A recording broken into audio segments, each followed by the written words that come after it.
Hello बच्चों, आप सभी का हमारे यूट्यूब चैनल आरती एजुकेशन क्लासेस में स्वागत है। आज के वीडियो में हम आपके लिए लेकर आए हैं 8th ग्रेड अभ्यास पुस्तिका जो हमें राज्य शिक्षा केंद्र से प्राप्त हुई। उसमें सामाजिक विज्ञान कक्षा 7 इसमें हम देखेंगे सामाजिक विज्ञान कक्षा 7 में जो हमारी 8th ग्रेड अभ्यास पुस्तिका की अनुक्रमणी क्या है उसे देखेंगे। तो देखिए बच्चों, यहाँ पर पाठ का क्रमांक, पाठ का नाम और पृष्ठ क्रमांक दिया हुआ है। इसमें देखिए हम इतिहास है, भूगोल और सामाजिक एवं राजनीति विज्ञान। तो आज के वीडियो में हम आपके लिए लेकर आए हैं भूगोल का पाठ 6 प्राकृतिक वनस्पति एवं वन्य जीवन। तो इस वीडियो में हम देखेंगे पाठ 6 प्राकृतिक वनस्पति एवं वन्य जीवन के प्रश्न उत्तर। पिछले वीडियो में हम आपके लिए लेकर आए थे हमारी बदलती पृथ्वी, और आने वाले वीडियो में हम आपके लिए लेकर आएंगे मानवीय पर्यावरण, बस्तियाँ, परिवहन एवं संचार। तो इस तरह से हम देखते हैं प्रश्नों के उत्तर। लेकिन उससे पहले आप हमारे यूट्यूब चैनल आरती एजुकेशन क्लासेस को सब्सक्राइब ज़रूर कर लीजिए और बेल आइकन को प्रेस करना ना भूलिए, ताकि आपको हमारे आने वाले वीडियो के नोटिफिकेशन मिलते रहेंगे। यहाँ पर हम देखेंगे अध्याय 6 प्राकृतिक वनस्पति वन्य जीवन। देखिए बच्चों, यहाँ पर प्रश्न नंबर 1 दिया हुआ है, वनस्पति की वृद्धि किन कारकों पर निर्भर करती है।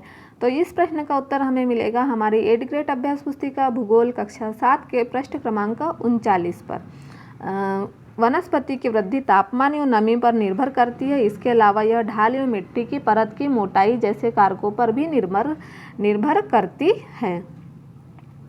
देखिए, जो वनस्पति की वृद्धि है किन कारकों पर होती है? तापमान। सबसे पहले तो वहाँ तापमान सही होना चाहिए वृद्धि के लिए। नमी एवं पर निर्भर करती, तापमान किस टाइप से है, नमी वाला है या खुला हुआ मौसम है, उस पर भी निर्भर करता है। इसके अलावा यह ढाल एवं मिट्टी की परत की मोटाई, जैसे मिट्टी कितनी डाली है और मिट्टी के गुण क्या है, तो परत की मोटाई जैसे कारकों पर भी निर्भर करती है। तो इस तरह से इन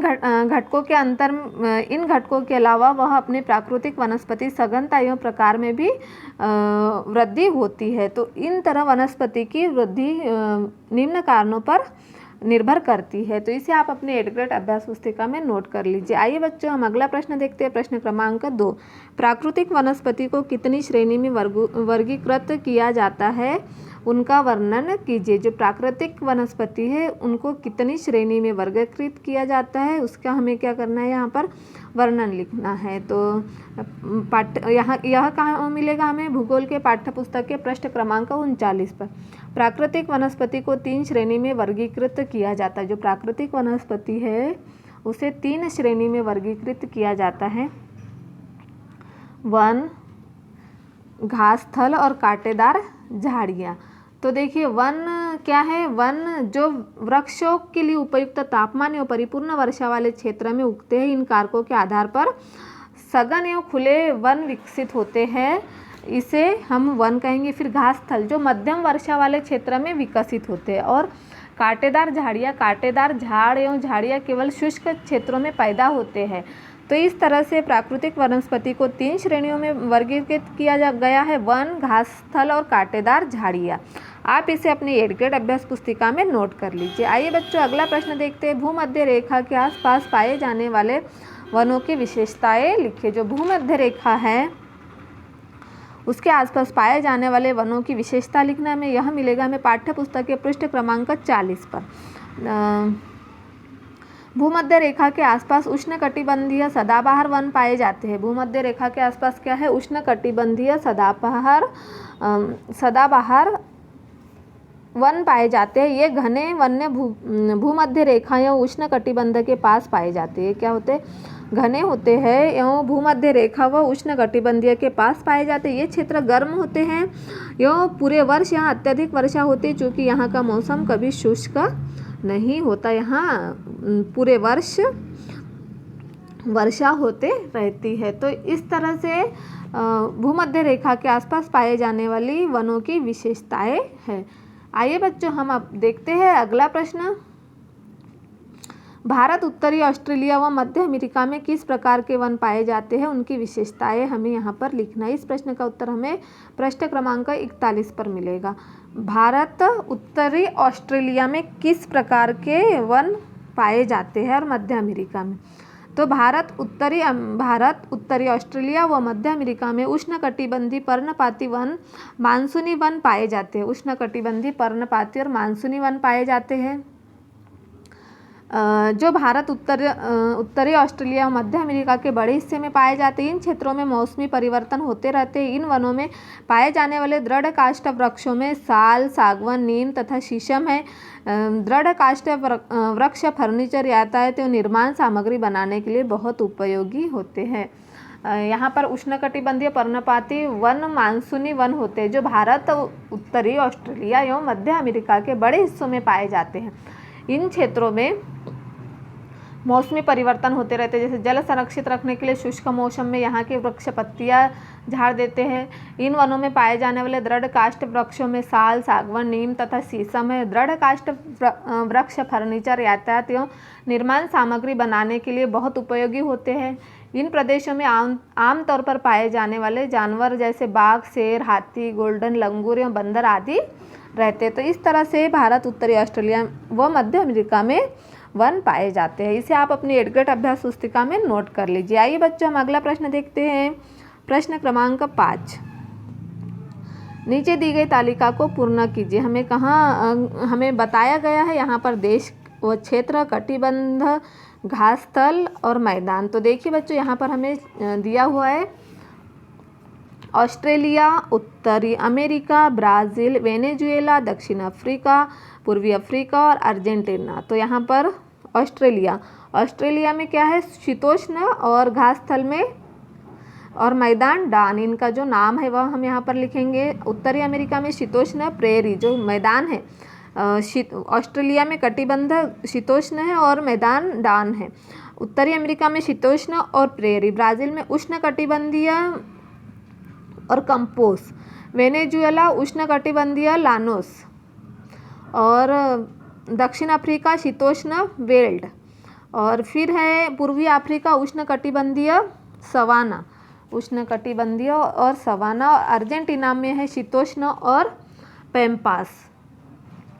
इस तरह से हमने जो तालिका दी हुई है हमें देश, क्षेत्र और कटिबंध और घास मैदान, तो उसे हमने पृष्ठ क्रमांक 44 से देखकर पूर्ण किया है। आप भी इसे अपनी 8th ग्रेड अभ्यास पुस्तिका में नोट कर लीजिए बच्चों। आइए हम देखते हैं अगला प्रश्न, प्रश्न क्रमांक 6, वृक्षों को काटकर वन साफ करने से क्या क्या हानियाँ होती है। वृक्षों को काटकर वन साफ करने से क्या क्या हानियाँ होती है, जो हमें यहाँ पर लिखना है। वृक्षों को काटकर वन साफ करने से भविष्य में पर्याप्त ऑक्सीजन, जल वाष्प, लकड़ी, फल आदि नहीं मिल पाएंगे। जैसे हम वृक्षों को काट देंगे तो वृक्षों को काटने से क्या होगा, सबसे पहले तो हमारी जो प्राण वायु ऑक्सीजन है वो हमें नहीं मिलेगा और न ही हमें शुद्ध वातावरण मिलेगा। तो जिससे क्या होगा, मानव जीवन और प्राणी जीवन जिन्हें ऑक्सीजन की आवश्यकता है जीने के लिए, धीरे धीरे सब नष्ट होते जाएगा। और साथ ही वृक्षों को काटने से क्या होगा, जल वाष्प, लकड़ी, फल आदि चीज़ें हमें नहीं मिलेगी। तो इस तरह से हम प्रश्न नंबर 6 का उत्तर हमने लिखा है। आप भी इसे अपने 8th ग्रेड अभ्यास पुस्तिका में नोट कर लीजिए। आइए बच्चों, अगला प्रश्न देखते हैं। प्रश्न नंबर 7, टुंड्रा वनस्पति किन क्षेत्रों में पाई जाती है? इन वनों के वन्य जीवों की क्या विशेषताएं हैं? टुंड्रा वनस्पति जो है वह कहाँ पाई जाती है? तो देखिए, टुंड्रा वनस्पति यूरोप, एशिया, उत्तर अमेरिका के ध्रुवीय प्रदेश में पाई जाती है। यहाँ के जानवरों के शरीर पर मोटा फर एवं मोटी चमड़ी होती है जो उन्हें ठंडी जलवायु से सुरक्षित करती है। देखिए, जहाँ अत्यधिक ठंड होती है, जैसे ध्रुवीय प्रदेश में जाएंगे हम तो वहाँ अत्यधिक ठंड का मौसम है।